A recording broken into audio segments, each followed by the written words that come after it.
Assalomu alaykum, qadrli youtuberlar, qadrli yurtdoshlar. Bugun biz sizlar bilan YouTube haqida gaplashamiz. YouTube'da nimalar qilishimiz kerak, qanaqangi yo'nalish topishimiz kerak yokida nima qilsak natijaga erishamiz. Barchasi haqida qo'ldan kelgancha qisqacha imkon qadar sizlarga bir tushuncha berib o'tishga harakat qilaman. Menimcha ko'pchiligingiz mana shu YouTube sohasida aynan kurs sotib olishni yokida aytaylik YouTube'ni o'rganishni xohlayotgan bo'lishinglar mumkin. Yo'q, YouTube'ni o'rganish u qadar qiyin emas. Misol uchun YouTube'da siz nima qilishingiz kerakligini birinchi o'rinda tushunib olishimiz kerak. Avvalambor nima qo'limizdan keladi, nima tayyorlab bilamiz, qanaqangi mahsulot yetkazib bilamiz mana shu kontentimiz orqali. Kontentni mahsulot deb olsak, qanaqa mahsulot tayyorlab bilamiz. Aytaylik mana shu bir bozor. YouTube bu bozor deb tasavvur qilsak, bozorga mahsulot yetkazib berishimiz kerak. Demak, biz mana shu mahsulot qanaqa mahsulot yetkazib bera bilamiz. Shu narsani o'ylab olaylik.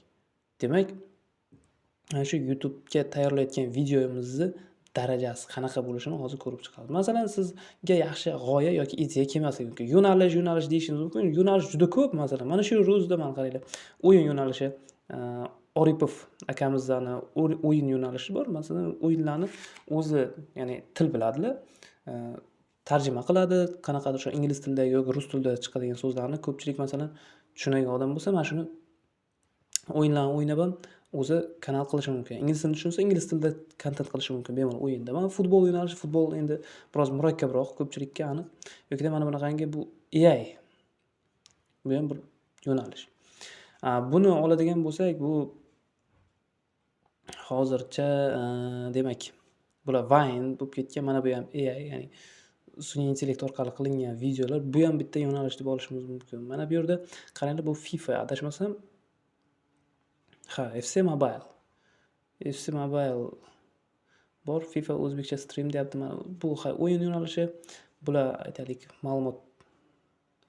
ma'lumot aytishadi, bular o'zbekskiy kontentlar bular. Top nisha masalan YouTube'ga kirib nisha deb yozasizmi yoki YouTube idea deb yozsangiz ham sizga bironta bir ideyalar berishi mumkin. Masalan,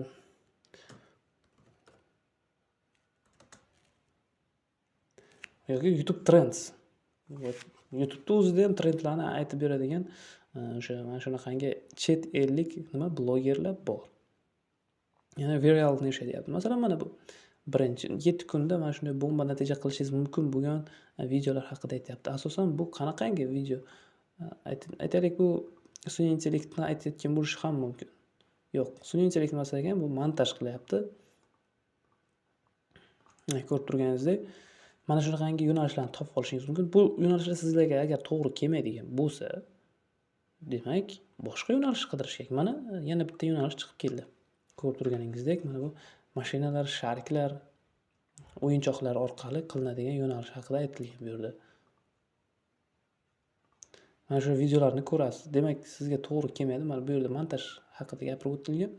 Qanaqa montaj qilish kerak? Bu yerda mana sun'iy intellekt to'g'risi u qadar hammamizga mos kelmaydi. Xo'p, YouTube ko'proq pul to'laydi. Qachon?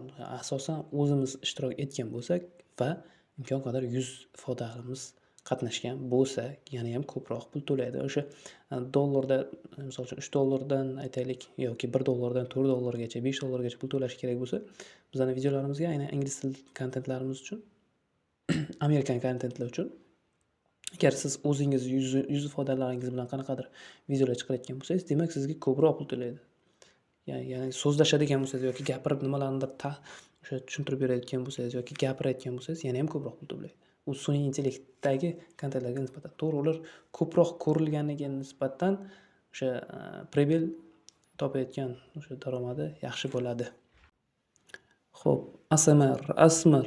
Mana bu yerda ham mana bu opamizda videolariga qarab chiqadigan bo'lsak, asosan mikrofonda nima qiladi? O'sha audio qanaqadir tovushlar chiqarib, mana hozir ko'rayotgan bo'lsanglar, mana shunaqangi video qilgan. Ya'ni bu kishi yuz ifodasini ham ko'rsatyapti. Tovush chiqaryapti. Endi to'g'ri uncha ko'p gapirmaydi. Demak, bu Sprunki yo'nalishi. Sprunkida biroz bu hammaga ham to'g'ri keladigan yo'nalish emas. Demak, tushunib oldik. Trendni qanday aniqlash yoki nimasi bo'ladi, u yo'nalishi qanaqa qilib topish kerakligini asosan. Mana buni ham ko'rishda sizlarga maslahat beraman. 1 yil oldin qo'yilgan video, ya'ni Canva'da o'sha animatsionniy xullas multfilmga o'xshash narsalar tayyorlash. Bu ham xuddi shunga o'xshash narsa haqida aytib o'tgan va hokazo ko'rib oldik deyarli bizga ko'rinish kerak bo'lgan yoki aytaylik. Demak, sizlarda imkoniyatlaring aynan o'sha Canva'ga yetarli bo'lsa o'sha videoni ko'rasiz. Yoki sizlar video olmoqchi bo'lsangiz, masalan, siz matematiksiz. Demak,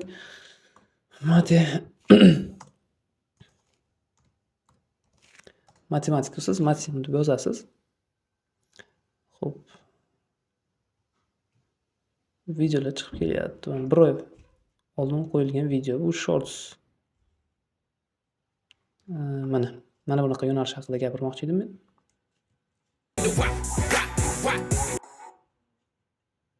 Aynan mana shunday. Ya'ni siz misollarni yechib shunchaki yechimini qo'yadigan bo'lsangiz, demak bu ham ko'pchilikka kerakli va bu trendni o'zini yo'nalishida yaxshi ushlab olsa bo'ldi. Ketadi. Bu lekin aralash ekan, aynan bitta yo'nalishda emas. Ha, matematika ham populyarniy shortsda. Matematikadan keyin bu yoqqa o'tib ketgan ekan. Mana 3000 ta prosmotr. Siz aynan shorts emas, katta video qo'yishingiz ham mumkin. Shunday taktikalar bilan yoki mana 5000 ta ko'rilgan, 6000 ta sekin-sekin ko'rilib boshlayapti. Demak, bu ham bir o'zingizga agar bajarib bilsangiz, bu bir yo'nalish. 2023-yilda ochilgan kanal ekan, videolarida 6 oy oldin katta videolardan qo'yib boshlagan ekan. Va hozirda shortsga o'tib ketgan. Populyarniy 17000 ta. Bu videoni balki o'zi olgan bo'lishi ham mumkin. Hada. Xullas, mana shu tarzda o'zimizga kerakli bo'lgan yo'nalishni topa olamiz va siz Sprunki yo'nalishida qilmoqchi bo'lsangiz ham Sprunki masalan bironta qo'shimcha qo'shishingiz mumkin. Green screen emas, aytaylik craft. Sprunki craft. Va mana sizga har xil o'sha qo'lingizdan keladigan, o'zingiz video oladigan yoki tayyorlaydigan, kontent qiladigan, haqiqiy hech qanaqangi avtorskiga tushmaydigan videolar. Mana shular orqali ham bajarsangiz bo'ladi. Bu videolarni o'zingiz ko'rib chiqasizlar. Mana bu yerda nima qilgan? Minecraft bilan biroz aralashtirib yuborgan. Modlar qo'shilgan u yerda. Yoki mana bunaqangi narsalar tayyorlasangiz ham bo'ladi. Bu yerda ko'rib turganingizdek Menimcha barchangiz qanaqa qilib yo'nalish tanlashni, qanaqa qilib yo'nalish topish kerakligini tushunib oldingiz. O'zingiz qilib biladigan yo'nalishni mana shu tarzda ko'rib chiqib, videolardan ideyalar, g'oyalar olib, bemalol video qilib tayyorlashingiz mumkin. Birov videosini ishlatmang, bu sizga tavsiya. Ya'ni shuncha mehnatingiz besamar ketib qolish ehtimolligi bor. Aynan shu sababdan faqat YouTube'dan siz g'oya, trend aniqlang. Ko'pchilik aytishi mumkin, trend qanaqa qilib aniqlaymiz deb. Xuddi mana shunday. Yaxshi ko'rilyaptimi videolar, demak bu trend. Trend bo'ladimi yoki yo'q. Buni u videolar qanchadan beri qo'yilayotganligiga bir kanalni analiz qilib chiqasiz. Kurs sotib olish bo'yicha maslahatlar ham bor. Sizlarga bir yaxshigina g'oyalar bor, ideyalar bor. Bemalol kommentariyada yozib qoldiringlar. Sizlar bilan keyingi videoda ko'rishguncha xayr salomat bo'linglar. Keyingi video tez orada chiqadi va menimcha keyingi videoda sizlarga yana ham foydaliroq ma'lumotlarni aytib o'taman degan umiddaman. Xayr salomat bo'ling.